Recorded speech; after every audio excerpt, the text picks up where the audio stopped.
नमस्कार, मी प्राध्यापक डॉक्टर संजय वैद्य, अर्थशास्त्र विभाग, राब नारायणराव बोरावके महाविद्यालय, श्रीरामपूर। MA भाग 2 अर्थशास्त्र, सेमिस्टर 3 यासाठीच्या संशोधन पद्धती नावाचा आपला EC 3003 हा कोड नंबर असणारा कोर्स आहे। या पेपरच्या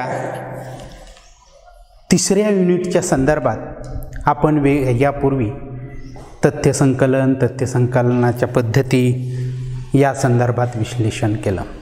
आता आपण मागच्या तासामध्ये नमुना म्हणजे काय, नमुन्याचा अर्थ, वैशिष्ट्य, स्वरूप पाहिलं आणि नमुना निवडीच्या पद्धती या संदर्भात संभाव्य नमुना निवड पद्धत कशाला म्हणायचं, असंभाव्य नमुना निवड पद्धत कशाला म्हणायचं हे पाहिलं।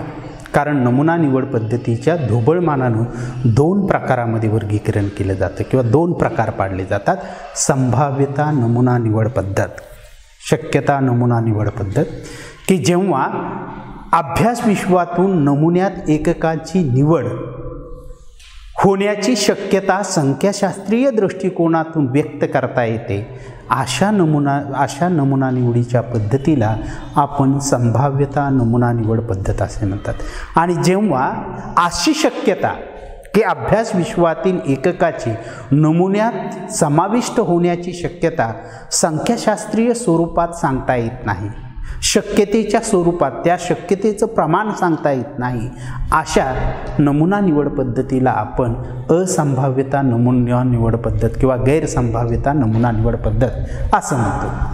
आणि मग आपण मागच्या तासामध्ये की नमुना निवड म्हणजे ह्या 2 प्रमुख पद्धती झाल्या, नमुना निवडीच्या संभाव्य नमुना निवड पद्धत आणि गैरसंभाव्य नमुना निवड पद्धत, प्रॉबेबल सॅम्पलिंग आणि नॉन प्रॉबेबल सॅम्पलिंग मेथड, अशा 2 प्रमुख। आणि याच्या काही उप पद्धती पडतात। म्हणजे संभाव्य नमुना निवड पद्धतीचा वापर करून नमुन्याची निवड करत असताना वेगवेगळ्या तंत्राचा, टेक्निकचा अवलंब केला जातो आणि त्या अवलंबावरून संभाव्य नमुना निवड पद्धतीचे जे प्रकार पडतात त्याचा आकृतिबंध पाहिला होता। असंभाव्य नमुना निवड पद्धतीचा आपण आकृतिबंध पाहिला होता। आणि मग त्यावरून की संभाव्य नमुना निवड पद्धतीचे आपण पुन्हा 5 उपप्रकार पाडले होते। त्याच्यामध्ये साधा यादृच्छिक नमुना, सिंपल रँडम सॅम्पलिंग, त्यानंतर व्यवस्थाबद्ध नमुना, सिस्टमॅटिक सॅम्पलिंग, त्यानंतर तिसरा स्तरीय यादृच्छिक नमुना किंवा त्याला वर्गीकृत नमुना म्हणतात, स्टॅटिफाईड रँडम सॅम्पलिंग, आणि त्यानंतर बहुपदी नमुना, त्यालाच आपण वृंद नमुना असं म्हणतात, मल्टी स्टेज सॅम्पलिंग किंवा क्रिस्टल सॅम्पलिंग असं म्हणतो, आणि बहुव्यवस्थीय नमुना निवड, मल्टीफेज सॅम्पलिंग, असे आपण संभाव्य नमुना निवड पद्धतीचे उपप्रकार पाडले होते। आणि आता आपण, कारण परीक्षेमध्ये असा प्रश्न येईल की आपण त्याच्यातल्या एक पद्धतीच्या संदर्भात डिटेल विश्लेषण करणार आहोत, विवेचन करणार। त्यातली आपण पहिली पद्धती साधा यादृच्छिक नमुना निवड पद्धती, साधी यादृच्छिक नमुना निवड पद्धती किंवा काही पुस्तकामध्ये सरळ यादृच्छिक नमुना निवड पद्धती असं म्हटलंय, त्याला इंग्लिशमध्ये simple random sampling method, simple random sampling method, simple random sampling method असं म्हणतात। आता ही एक संभाव्य नमुना निवड पद्धतीची वैशिष्ट्यपूर्ण पद्धती आहे, अतिशय शास्त्रशुद्ध पद्धती आहे। म्हणून सामाजिक संशोधनामध्ये यादृच्छिक पद्धतीने नमुन्याची निवड करताना किंवा यादृच्छिक नमुना किंवा संभाव्य नमुना निवड पद्धतीच्या साहाय्यानं नमुन्याची निवड करत असताना प्रामुख्याने सिंपल रँडम सॅम्पलिंग मेथडचा वापर केला जातो। या पद्धतीने नमुन्याची निवड करताना किंवा या पद्धतीमध्ये समग्रातील एककांची, की एखादी संशोधन समस्या ठरवलंय, संशोधन विषय ठरवला आणि त्या विषयाशी संबंधित अभ्यास क्षेत्र असतं आणि त्या अभ्यास क्षेत्रामध्ये वेगवेगळे घटक आपण अभ्यास क्षेत्र, युनिवर्स आणि युनिट याच्यातली फरक पाहिलेला आहे की शिरस गावामधील शेतकरी कुटुंबांचा अभ्यास, आर्थिक सामाजिक अभ्यास, स्थितीचा अभ्यास असं जर विषय घेतला तर त्या गावामध्ये शेतकरी कुटुंब म्हणजे शिरसगाव हे काय झालं, तुमचं अभ्यासाचं क्षेत्र झालं. त्यालाच आपण अभ्यासाचं काय म्हणतात स्टडी एरिया झाला. त्याला रिसर्चच्या भाषेमध्ये इन्व्हर्स किंवा पॉप्युलेशन असा शब्द वापरला आहे. आणि मग त्या शिरस गावामध्ये शेतकरी कुटुंब जे जे आहेत ते काय झालं, प्रत्येक कुटुंब तुमच्या अभ्यासाचं एकक झालं. आणि मग त्या एककामधून म्हणजे त्या 100-200 कुटुंबामधून 20-25 कुटुंब तुम्हाला अभ्यासासाठी निवडायचे असतील तर साध्या सरळ यादृच्छिक पद्धतीने जर नमुना निवडत असाल तर या पद्धतीत समग्रातील एककांची नमुन्यात निवड करणे की अभ्यास विश्वातील जे काही कुटुंब आहेत, शेतकरी कुटुंब आपण उदाहरणादाखल घेतले की त्या सर्व कुटुंबापैकी एखाद्या विशिष्ट कुटुंबाची नमुन्यात निवड करणे हे संशोधकाच्या हाती नसतं किंवा संशोधनकर्त्याच्या स्वाधीन नसतं की आपल्या अभ्यास विश्वामधून एखादं एकक संशोधक आपल्या इच्छेनुसार मर्जीनुसार निवडू शकत नाही की संशोधक कुठल्याही एककाचा नमुन्यात समावेश आपल्या इच्छेनुसार करू शकत नाही. याचाच अर्थ नमुना निवडताना समग्रातील प्रत्येक एककाची नमुन्यात समाविष्ट होण्यासाठीची संधी समान असते की अभ्यास विश्वातील प्रत्येक एककाला नमुन्यामध्ये समाविष्ट होण्यासाठी समान संधी दिली जाते.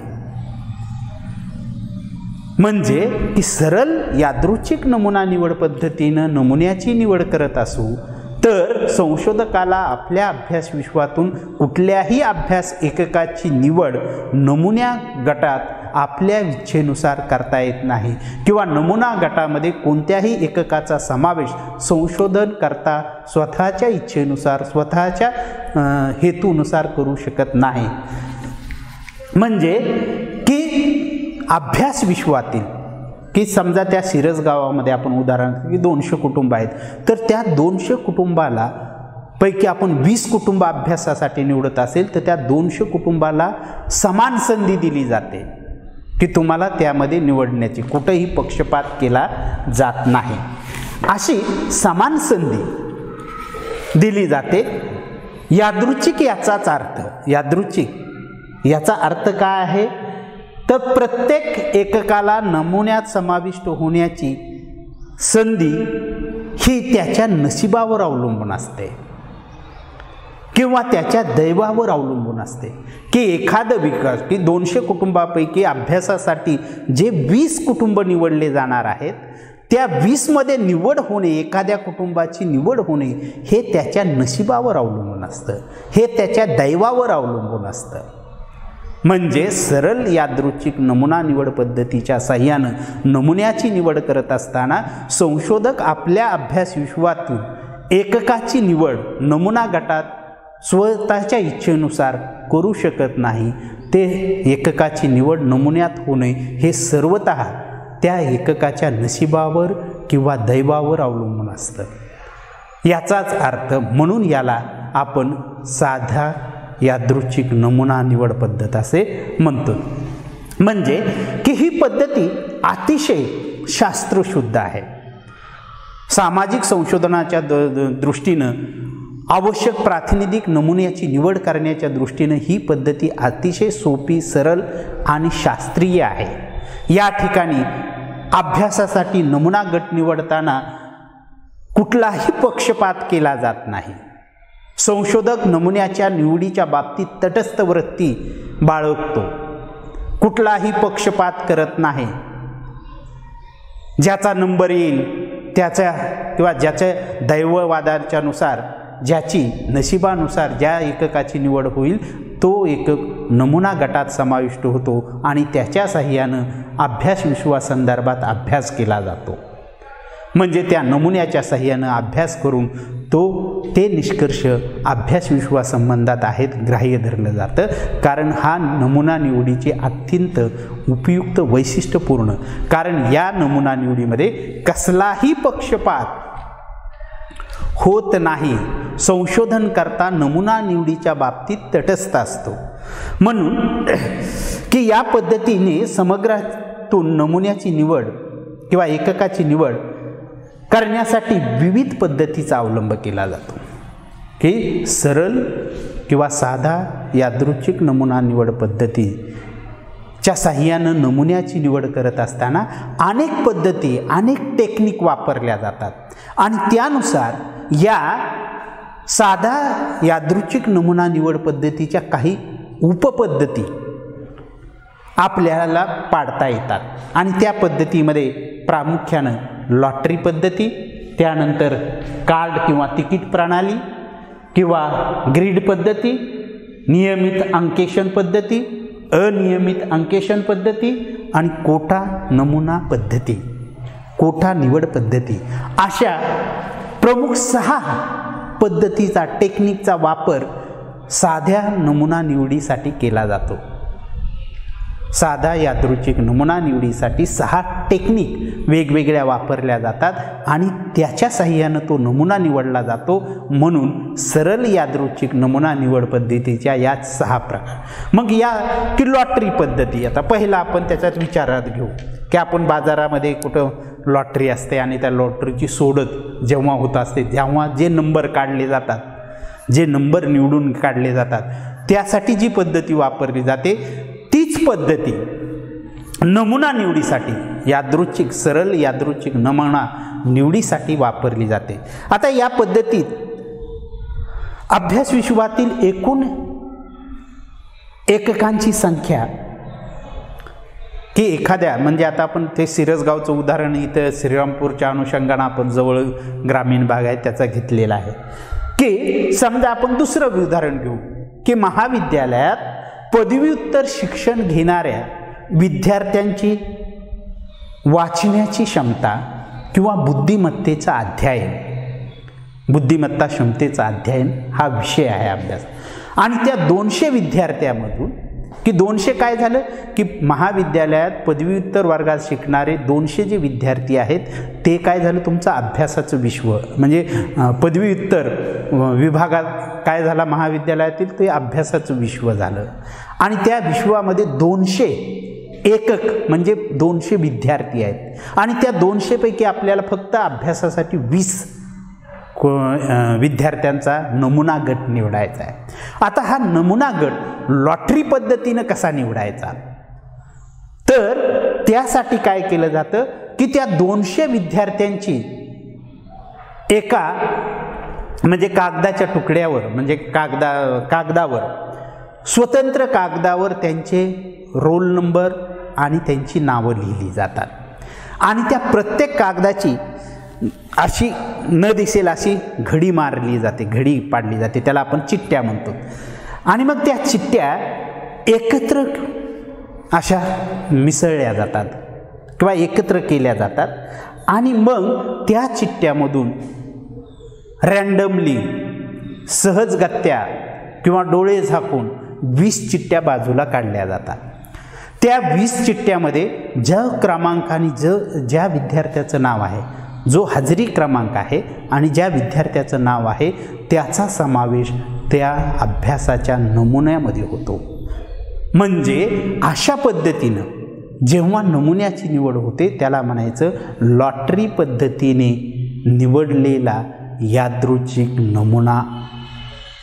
म्हणजे या पद्धतीत नमुना निवडीसाठी अभ्यास विश्वातील संपूर्ण एककांचे स्वतंत्र, म्हणजे प्रत्येक एककांचं स्वतंत्र कागदावर क्रमांक आणि नाव लिहिलं जातं, त्याच्या घड्या तयार केल्या जातात, चिठ्ठ्या तयार केल्या जातात, त्या एकत्र मिसळल्या जातात आणि रँडमली डोळे झाकून किंवा अज्ञात मुलांना तिथं बोलून त्या 20 चिठ्ठ्या उचलल्या जातात आणि त्या 20 चिठ्ठ्यामध्ये ज्या क्रमांकाचा विद्यार्थी आहे, त्याचं नाव आहे, त्या 20 विद्यार्थ्यांचा अभ्यासासाठी नमुना गट म्हणून निवड केली जाते. अशी साधी आणि सरळ प्रक्रिया आहे. म्हणजे की ही झाली दुसरी पद्धत, कार्ड किंवा तिकीट टाकणे.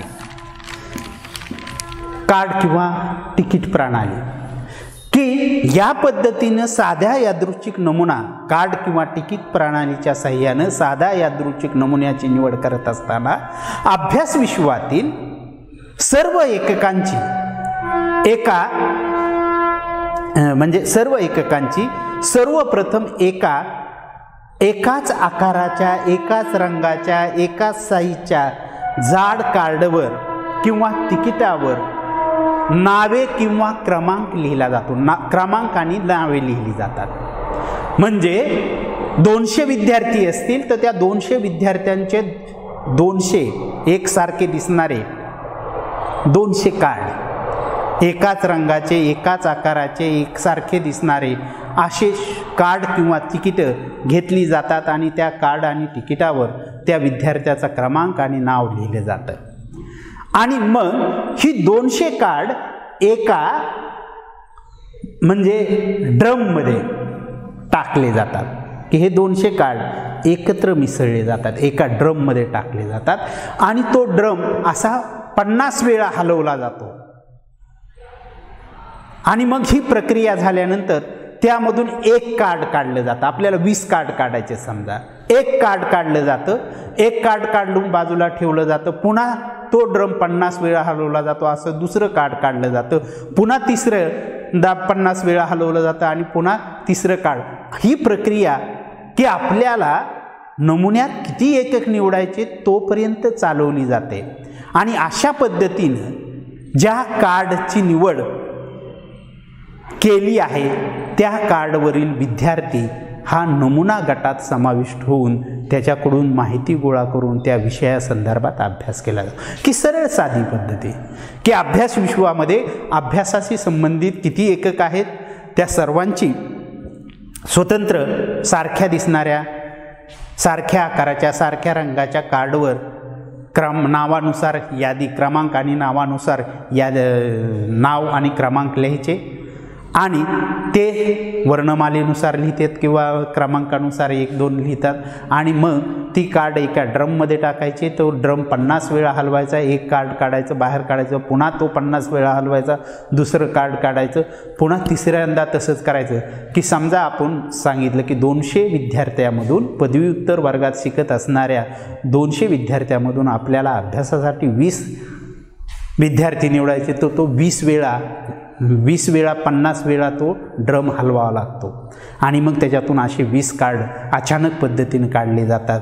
त्यामध्ये कुठलं कार्ड हाताला लागेल पहिल्या दर्शनी ते घ्यायचं, बाजूला ठेवायचं.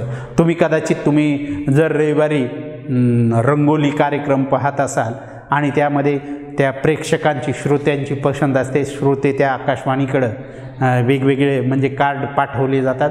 ते सदर निवेदक काय करत असतो, एक कार्ड उचलतो आणि ज्याचं येईल त्याच्या फरमाईशचं गाणं लावतो.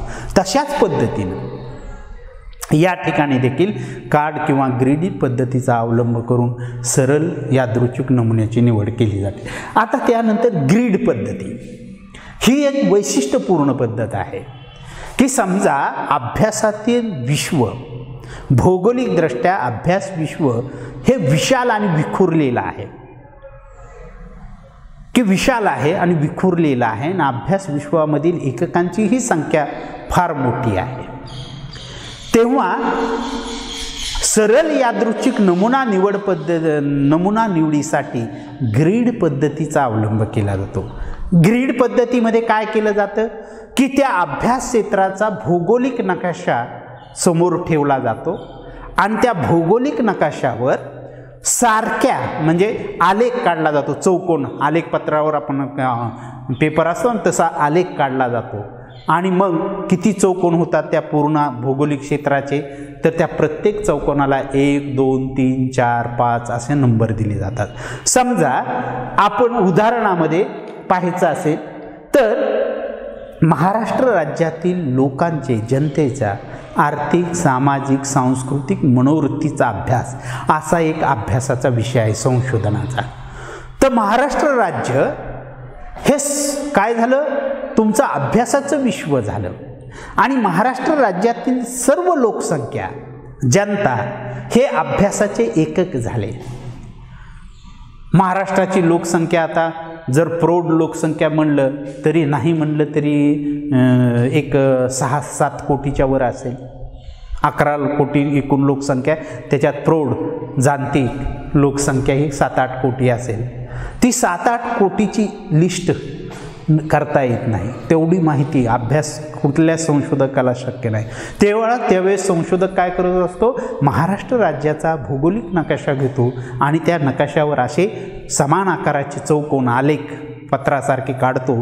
त्या प्रत्येक चौकोनाला नंबर देतो आणि मग ते नंबर, समजा आपले 30 जिल्हे आहेत तर 30 नंबर दिले त्याने, तर त्या 30 मधून निवडक जिल्हे म्हणजे 2-3 जिल्हे निवडायचे असेल तर त्या जिल्ह्याचे मग कार्ड टाकून त्या 30 नंबरच्या चिठ्ठ्या तयार करतो आणि कार्ड टाकून एक कार्ड निवडतो, 2 कार्ड निवडतो, 2 जिल्हे 3 जिल्हे निवडले की त्या 2 जिल्ह्यातून अभ्यासासाठी आवश्यक असणारे जे एकक आहेत ते एकक देखील तुमच्या लॉटरी पद्धतीने किंवा इतर पद्धतीनं निवडतो. अशा याला ग्रीड प्रणाली म्हणतात की जेव्हा सामाजिक संशोधनाच्या दृष्टीनं अभ्यासाचं जे अभ्यास क्षेत्र विशाल आणि विखुरलेलं असतं तेव्हा अशा अभ्यास क्षेत्रामधून प्रातिनिधिक नमुन्याची निवड करण्यासाठी ग्रीड पद्धतीचा अवलंब केला जातो. या पद्धतीमध्ये त्या अभ्यास क्षेत्राचा भौगोलिक नकाशा घेऊन त्याच्यावर आलेख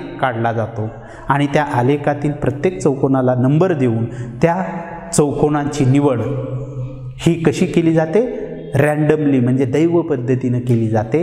त्याला म्हणतात ग्रीड पद्धतीनं निवडलेला यादृच्छिक नमुना. त्यानंतर नियमित अंकेशन प्रणाली, रेग्युलर मार्किंग मेथडचा वापर केला जातो की या पद्धतीमध्ये काय केलं जातं की अभ्यास विश्वाची यादी केली जाते. वर्णमालेनुसार किंवा सिरियली यादी तयार केली जाते आणि त्या यादीमध्ये काय केलं जातं की प्रत्येक 3रा नंबर, प्रत्येक 4था, प्रत्येक 9वा असा नंबर निवडला जातो. की समजा 8 पासून सुरुवात केली, 200 विद्यार्थी आहेत आणि त्याच्यातून 20 निवडायचे आहेत. 8 पासून सुरुवात करायची आणि मग त्या 3रा नंबर म्हणजे 8 नंतर 8, 11, 11 झाल्यानंतर 12, 13, 13 झाल्यानंतर असे 3च्या अंतरानं निवडायचे किंवा आपण समजलं 9च्या अंतरा 8च्या अंतरानं निवडायचे तर 8, त्यानंतर 16 असे निवडत राहायचे. त्याला काय म्हणायचं, नियमित अंकेशन. त्या लिस्टवर काय करायचं, प्रत्येक 3 नंतर खून करायचे. असे 20 झाले की आपला नमुना निवडला. किंवा तुम्हाला वाटलं 3 नाही 8 नंतर करायची तर प्रत्येक 8 संख्येनंतर जो क्रमांकाचा विद्यार्थी येईल त्या क्रमांकाच्या विद्यार्थ्याची निवड नमुन्यात करायची. अशी एक पद्धती. आणि अनियमित अंकेशन पद्धती म्हणजे त्या 200 विद्यार्थ्यांची लिस्ट करायची आणि त्या लिस्टला डोळे झाकून आपल्याला 20 निवडायचे, फक्त वरचा एक अंक सोडायचा आणि खालचा एक अंक सोडायचा. म्हणजे वरचा एक विद्यार्थी सोडायचा आणि खालचा एक विद्यार्थी सोडायचा आणि मधल्या त्या जे राहतात त्यांच्यावर 20 खुणा अशा डोळे झाकून करायच्या. ज्या विद्यार्थ्यांचा क्रम येईल, ज्या विद्यार्थ्याची निवड होईल त्या विद्यार्थ्यांची नमुना गट म्हणून, अभ्यासाचा नमुना गट म्हणून निवड होते. अशी एक अनियमित अंकेशन पद्धत. आणि त्यानंतर कोटा निवड पद्धत की अभ्यास विश्वाची विभागणी वेगवेगळ्या सजातीय वर्गात केली जाते. म्हणजे महाविद्यालयात पदव्युत्तर शिकणारे जे विद्यार्थी आहेत त्यांची विभागणी ग्रामीण शहरी, त्यामध्ये विद्यार्थी विद्यार्थिनी अशी विभागणी केली जाते. आणि प्रत्येक गटातून कोटा ठरवून की शहरी विद्यार्थी 20% घ्यायचे असतील तर किती घ्यायचे, तर 20 म्हणजे आपल्याला 200मधून 20 निवडायचे तर 20% शहरी विद्यार्थी तर किती येतील, 4 विद्यार्थी येतील. बाकीचे 16 विद्यार्थी 80% काय होतील, ग्रामीण भागाचे असतील. असा कोटा निश्चित करून ते विद्यार्थी योग्य पद्धतीने निवडणं त्याला म्हणतात कोटा नमुना निवड पद्धतीनं यादृच्छिक नमुना. आता या पद्धतीचे गुण आणि दोष की असाच परीक्षेमध्ये प्रश्न विचारला जातो, सरळ यादृच्छिक नमुना निवड पद्धती म्हणजे काय, तिचे प्रकार सांगून गुणदोष सांगा, असा प्रश्न विचारला जातो. की ही पद्धती अतिशय शास्त्रशुद्ध आहे कारण या पद्धतीमध्ये अभ्यास विश्वातून नमुना एककांची निवड करताना कोणताही पक्षपात होत नाही किंवा संशोधनकर्त्याच्या स्वाधीन नसतं की एखाद्या एककाची निवड नमुना गटात करणं हे संशोधकाच्या स्वाधीन नसतं, सर्वतः दैवावर आणि नशिबावर अवलंबून असतं. म्हणून ही पद्धती नमुना निवडीच्या बाबतीत, आणि या पद्धतीचे काय गुण आहेत तर पहिला गुण तटस्थता, की या पद्धतीमध्ये तटस्थता हा अत्यंत महत्त्वाचा गुण आहे, की या पद्धतीत संपूर्ण समग्रातील सर्व एककांची निवडले जाण्याची समान संधी असते, की या पद्धतीमध्ये अभ्यास विश्वातील प्रत्येक एककाला नमुन्यात निवडून येण्याची समान संधी दिली जाते, कुणालाही संधी नाकारली जात नाही. म्हणून ही पद्धती शास्त्रीय आहे. या पद्धतीनं नमुना निवडत असताना संशोधक हा तटस्थ वृत्तीचा असतो, संशोधक काहीही करू शकत नाही.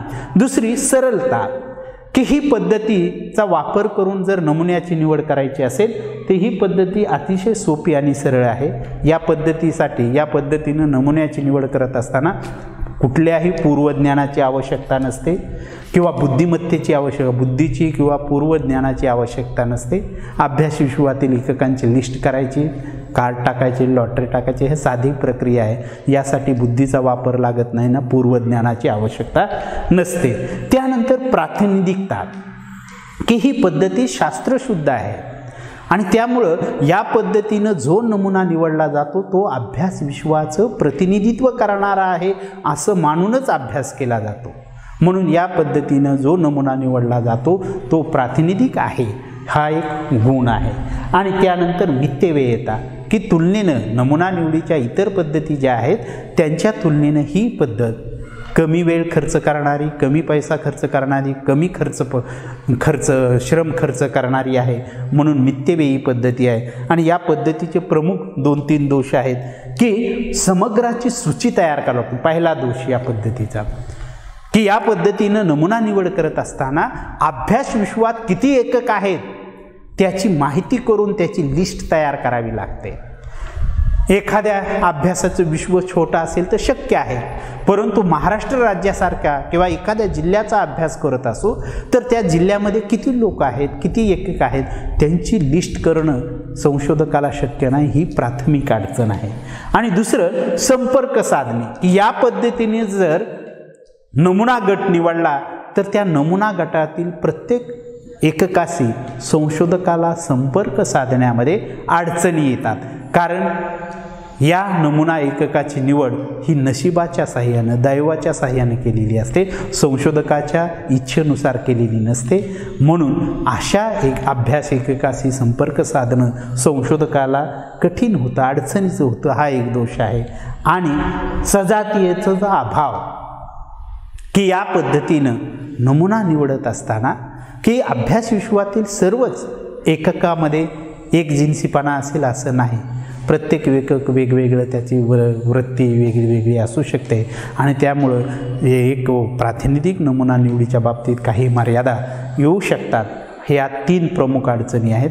या ठिकाणी आपण थांबू. पुढच्या तासामध्ये, पुढच्या व्हिडिओ लेक्चरमध्ये यादृच्छिक नमुना निवडीच्या वेगवेगळ्या पद्धतीचा अभ्यास करू. ओके, धन्यवाद.